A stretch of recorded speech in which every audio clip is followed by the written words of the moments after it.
The One Bad Apple. A motivational moral story. Once upon a time there lived an apple farmer.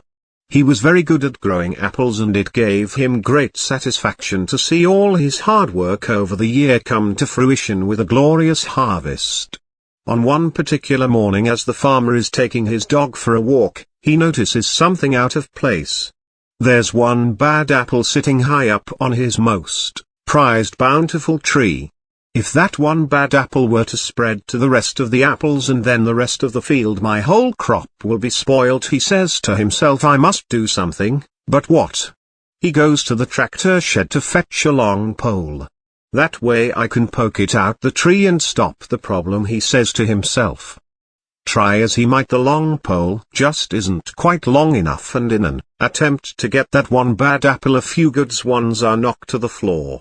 This is no good, he says to himself. I need a better idea. It's once again back to the tractor shed, this time for a catapult. That way I can shoot the one bad apple off its branch and my problem will be solved, he says to himself. Try as he might, our farmer's aim isn't so good and he can't hit that one bad apple to save his life. In all the badly aimed and missed attempts, a few good apples are also knocked to the floor. This is no good, he thinks to himself. A better solution is need one that is foolproof. It's once again back to the tractor shed. This time the plan is to shake the tree so that one bad apple may fall to the ground, solving the problem once and for all. Try as he might, no matter how hard their farmer shakes the tree, that one bad apple just won't budge. And in all his attempts, a few good apples are shaken loose and fall to the ground. A few more days pass and the farmer is now obsessed with that one bad apple sitting at the top of the tree. With one final foolproof plan of attack, the farmer arms himself with a chainsaw. If he can't poke it out, shoot it out, or shake it out of the tree, then he's going to cut off the branch. That way he is sure he will rid himself of that one bad apple.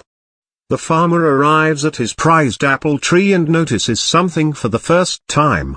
With all his concentration and days being taken up with that one bad apple, he had knocked, shaken and poked all the other apples to the ground, where they now lay rotting.